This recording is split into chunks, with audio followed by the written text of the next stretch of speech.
Now, as a fighter, Steve McQueen, now he is good in that department because that son of a gun got the... What if Hollywood's king of cool left behind more than fast cars and iconic films?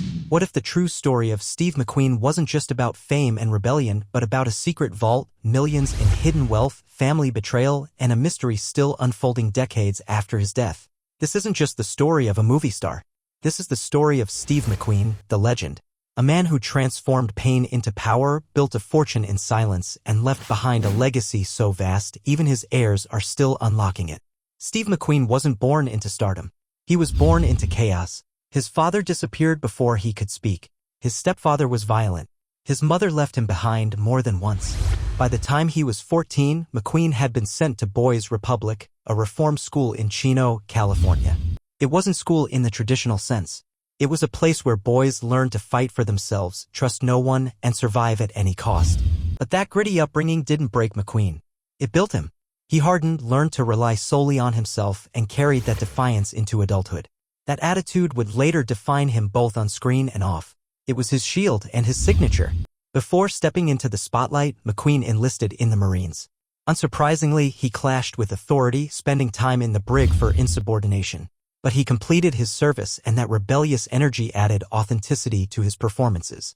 When he appeared on screen, it wasn't an act. It was who he was: raw, real, dangerous. He didn't audition for fame, it came looking for him. He didn't follow scripts, didn't always show up on time, and occasionally walked off set mid-shoot. But the audience didn't care. Producers complained, but ticket sales never dipped. McQueen's unpredictable nature only amplified his mystique. By the 1960s, he was one of the highest-paid stars in Hollywood. His breakout role in The Great Escape made him a household name. Though he spoke few words in the film, his silent stare and iconic motorcycle chase did all the talking. The myth of McQueen was born, not from dialogue, but from attitude. That same myth grew with Bullitt, where he performed his own driving stunts through the hilly streets of San Francisco. The green Mustang fastback he drove became a cultural icon. Years later, that very car would sell at auction for an astounding $37 million. The message was clear: McQueen's screen decisions didn't just entertain, they made history. But off-screen, McQueen was a paradox. He hated Hollywood parties, skipped press events, and wore jeans to premieres. He wanted none of the glitz. Yet the more he pulled away, the more valuable he became. Studios kept raising his paycheck just to get him to show up. In 1968, for the Thomas Crown Affair, he demanded $750,000 up front, an unheard-of fee at the time. Later, in The Towering Inferno, he negotiated a profit-sharing deal that brought him over $12 million. He even charged $50,000 just to read a script, and kept the money whether he accepted the role or not. Steve McQueen was no longer just an actor. He was rewriting Hollywood's rulebook. What most people never realized was that McQueen was quietly building something far beyond fame. Behind the scenes, he was creating a hidden empire. He invested in property, large, remote ranches in California, Idaho, and New Mexico. He wasn't flashy, but he was strategic. While his peers spent wildly, McQueen collected assets: cars, motorcycles, watches, film props, all carefully stored in sealed garages and hidden barns. By the 1970s, he owned over 130 rare motorcycles and more than 60 vintage cars, including a Porsche 917K and a Jaguar XKSS. His Ferrari 250 GT Lusso and the Bullitt Mustang were just the tip of the iceberg. Each vehicle wasn't just a collectible, it was a long-term investment. What's even more fascinating is that McQueen didn't buy these items to show off. He never flaunted his collections. In fact, most of them were hidden from the public eye entirely. His motorcycles, ranging from British Triumphs to American Indians, were kept in climate-controlled garages on isolated properties. Some of them were custom-built specifically for him and would later become priceless pieces of automotive history. These weren't trophy pieces sitting in a glass case. These were machines with stories written, raced, and remembered. His cars carried similar weight. One of his most famous possessions was a 1967 Ferrari 275 GTB/4 he drove in real life, not on screen. That car alone, along with his Porsche 356 Speedster and Shelby Cobra, contributed significantly to the soaring value of his estate. Each one had provenance, a documented history with the king of cool behind the wheel, and that mattered. In the collector world, McQueen's name added an automatic zero to the price tag. Even his storage choices were deliberate. A dusty barn in New Mexico, forgotten for decades, was opened by his estate managers in 2006 and revealed a treasure trove: motorcycles, helmets, scripts, leather jackets, and more. Experts valued the contents at over $30 million. That discovery alone changed how historians viewed his wealth. It wasn't just movie money, it was embedded, strategic, and quietly monumental. McQueen understood something long before Hollywood caught on: authenticity never goes out of style. And when it's attached to rare, physical assets with a story, it only becomes more valuable with time. One of his best-kept secrets was his business relationship with Honda. He quietly took a stake in their U.S. motorcycle marketing, and his image in ads caused sales to skyrocket. Off-road racing became another lucrative venture. It wasn't just a hobby, he used his racing lifestyle to promote motorcycles and gear he secretly owned equity in. Brands paid millions for the privilege of being associated with him. And McQueen, ever the master of mystique, did it all without saying a word.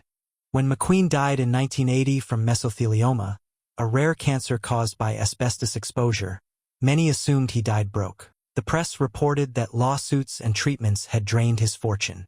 But they were wrong. What they didn't see was the carefully hidden network of wealth he left behind. In 2006, more than 2 decades after his death, estate managers opened a dusty barn in New Mexico.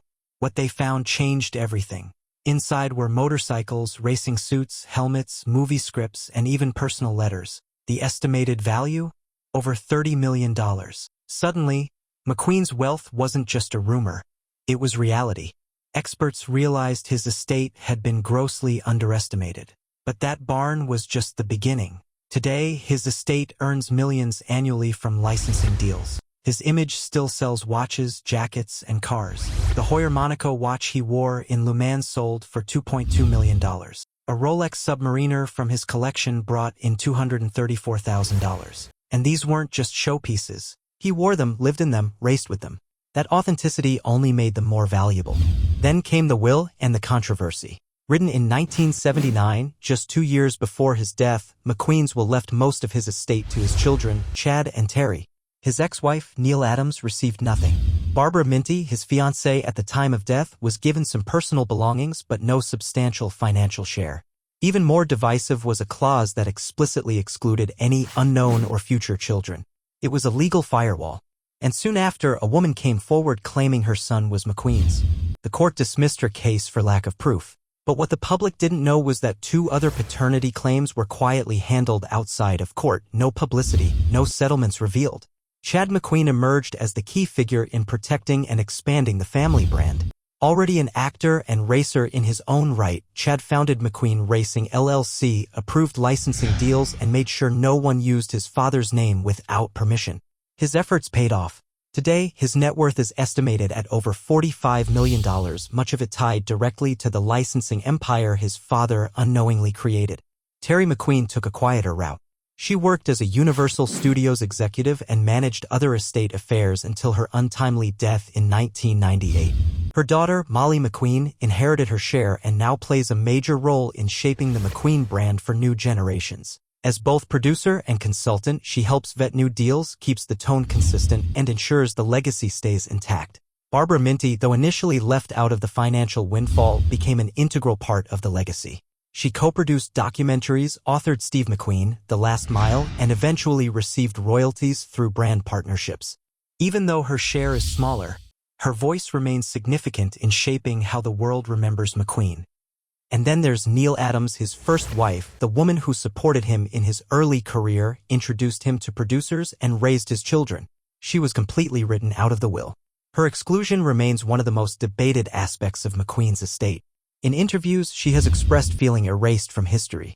Despite never taking legal action, her story adds a layer of emotional weight to the complex saga of Steve McQueen's fortune. But the biggest mystery? It might still be locked away.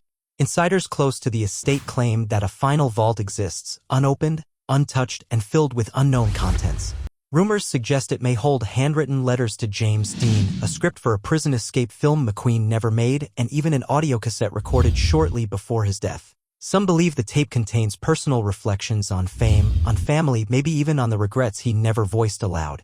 If the vault is real, and if it's ever opened, it could rewrite the final chapter of Steve McQueen's life. But even without it, his legacy continues to grow. By the 1990s, brands began cashing in. A single photo of McQueen wearing a Barber jacket became the centerpiece of a $40 million campaign. Tag Heuer resurrected the Monaco watch using McQueen's image as its focal point.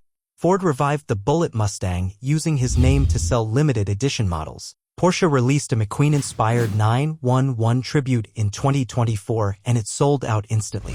Unlike most celebrity estates, McQueen's family kept tight control over branding. Greenlight Licensing Group managed all legal rights, ensuring that only high-quality, on-brand products made it to market. That exclusivity strategy kept demand and prices sky-high. Today, Steve McQueen's estate earns more than he ever did while alive. Licensing alone generates 7 to 9 figures annually. His image is used globally to sell everything from denim and cologne to motorcycle gear and film retrospectives. In Japan and parts of Europe, he's more popular now than ever, his rugged, timeless appeal crossing cultural lines with ease. And it's all built on a single truth: McQueen never tried to be a brand. He just lived. Gritty. Private. Real. That authenticity became the blueprint for modern celebrity marketing. His still photos sell stories. His silence sells strength. And the final twist?